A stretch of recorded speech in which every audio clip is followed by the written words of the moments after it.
Hello everyone and welcome back to the second part of my do-it-yourself aquarium. Today we're gonna do the background. I record this after I've done it, so it's not gonna look like it did in the video. I'm gonna explain it later, so check it out. First I had to shorten out my foam pieces. I did this by marking out 10 centimeters that I needed to remove.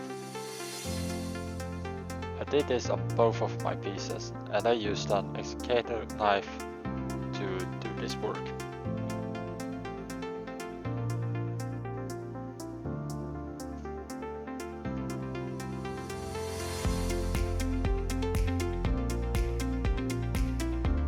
Then I made a tree stump that I cut out with the knife again.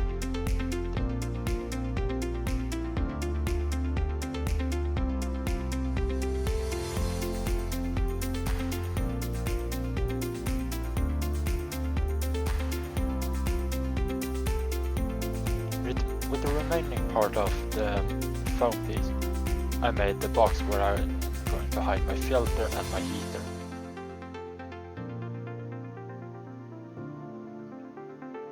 Then I added in my tree stump, and I was going to place it with my silicone, but the tube broke on me, so I had to replace it. Here you can see me adding whatever I could scavenge from the broken tube. Then I let it set for 24 hours. The next day I made the pieces for my free stump. This one was going to be more detailed, so I wanted a more 3D version of it.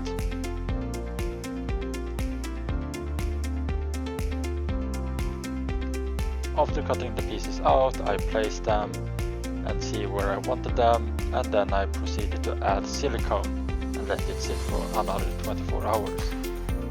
While waiting for that, I also did more pieces for my box that was going to hide and trying to make it rounded.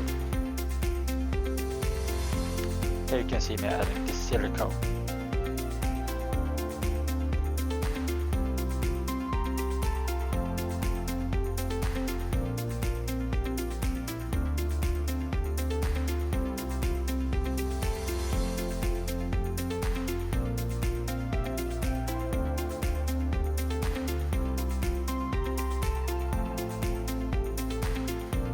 Here I tried to speed up things by adding parts of my filter box.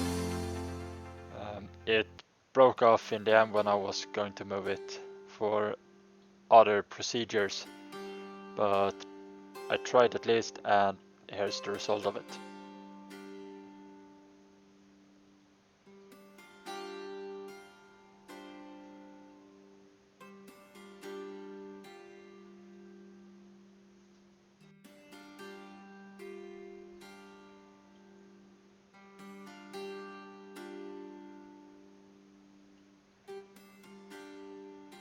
Here I tried to add the long wall for my filter box. It didn't hold up in the end, so I decided to make it a separate piece.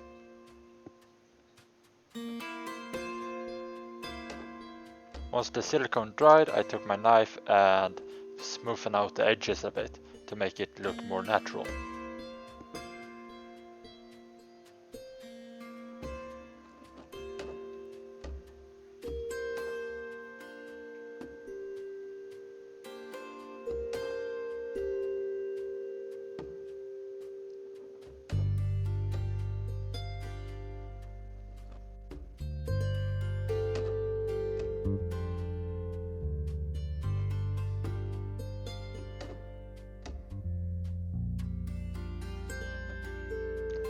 Then I tried to make some texture on the pieces, and with this knife I wouldn't recommend trying it, and I realized myself and found better tools to work with. Now thinking afterhand, I should have gone with sandpaper instead, but I didn't have any at home, and I wanted to make this as soon as possible because I can't wait for another day. That's just how I am. Don't be like me.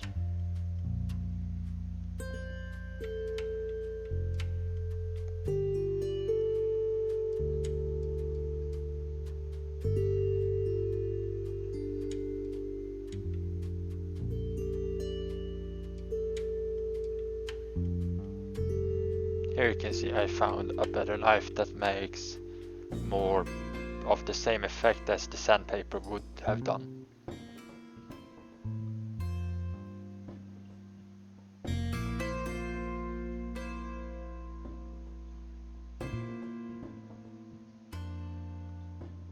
Then I proceeded to do with this detail.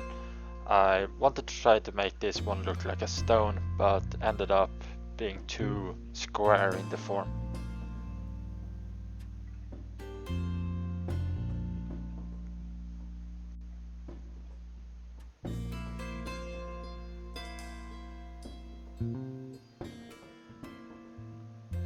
Then it's time for the cement. I have one for bathrooms and the shower place, which turned out to be more white, and it's not the regular one as you would see other guides using. This one is softer to the water than other cements are. I applied the first one layer that's supposed to just cover it and make the second layer more thicker, so it will just look more stony.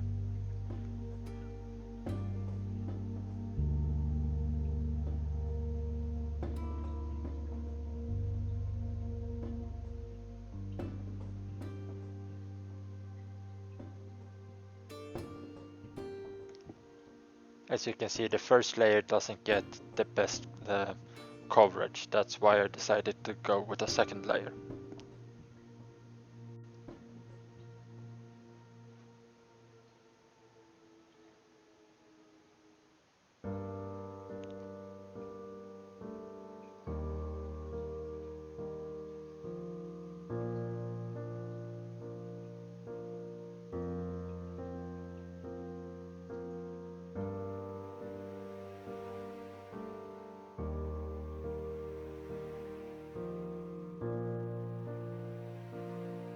And I proceeded to do this with all the parts I have made so far.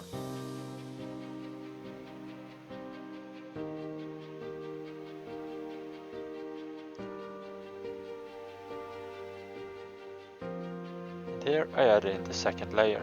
I use a brush because I found it easier to work with, and since you're working with so many angels and such, I recommend a brush. But keep in mind, the brush is useless once you're done with it.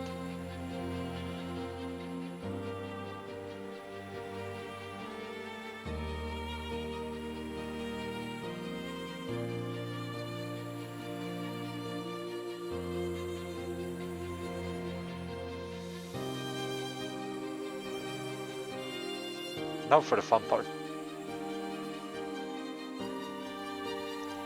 The painting. I started with a base coat of burnt umber. This one I thought had a great brown tone that I wanted to have for all my background.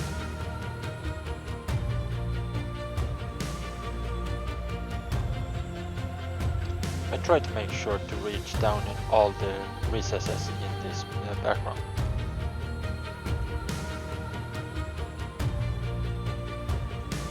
I also had to add a thick layer of paint to make sure to make a nice and solid coverage.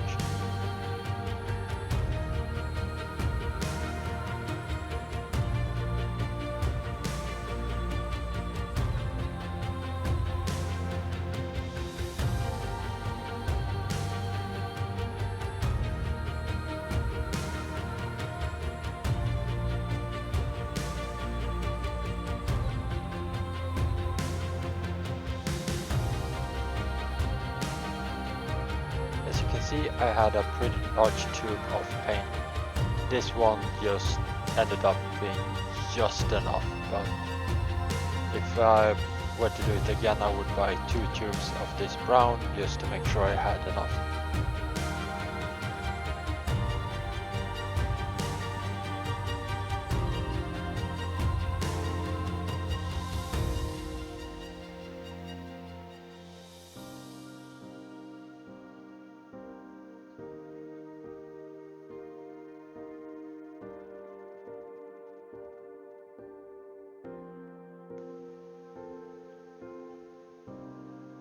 Once the paint also dries, it works as a sealant for the cement, leaking less things out of the water.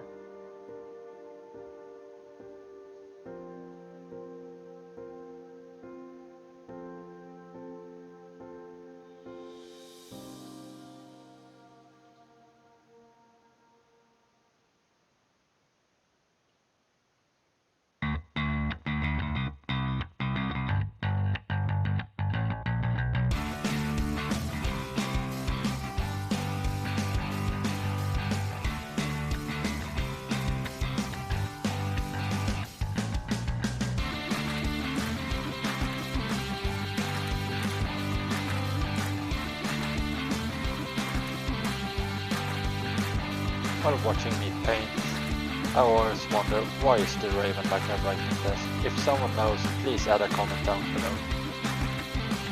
After the color had painted, I used burnt umber mixed with some black just to darken it out a bit more on my freestone.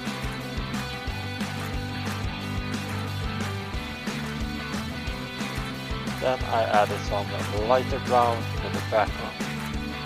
This one I just mixed in directly into my container where I have my paint.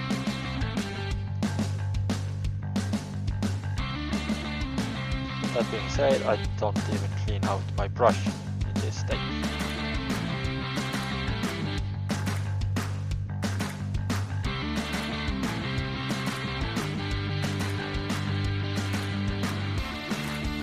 Then I go over the top with a lighter brown, trying to make a hard highlight on this one.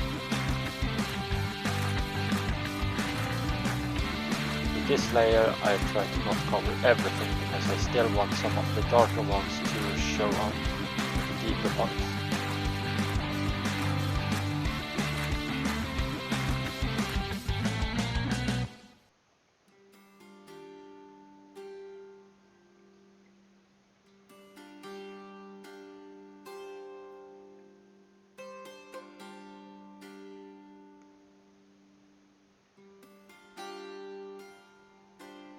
Here you can see what it looks like for the moment when the paint is wet. Once it's dried, I added with an even lighter brown. This one I just hit on the upper parts of the background, trying to make highlights.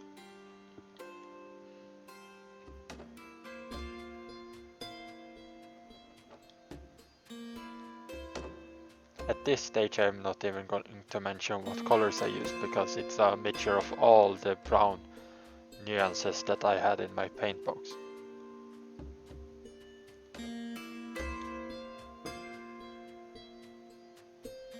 Once the paint dried, I added a net in my filter box. This one to prevent fish and larger debris to get into my filtration system.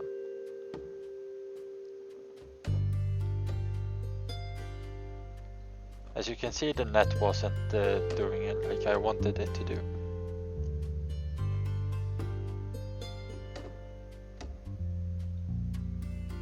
I solved this by weighting it down with stones. Then I even out the silicone a bit with a piece of paper.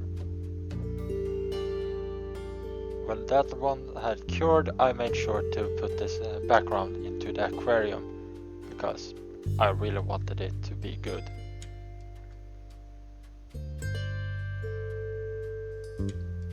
Here I had thrown some sand on the silicone strings that I put to hold the background together as one full piece. Then I decided to paint over the sand because it's easier to paint sand than silicone. Now I mentioned that it didn't end up looking like this. It's because once the silicone had cured and I filled up with water, I got home from work the day after and the background had released itself from the aquarium. The silicone didn't hold it back. So it ended up smacking up to the other side of the aquarium and just got destroyed. I managed to save the tree stump and the filter box, which is now what I have in there instead of the whole background piece that I just spent 2 weeks to make. It sucks, I know. Thank you everyone for watching. Please follow and subscribe for the next episode. And yeah, next time I'm gonna show you when I decorate it.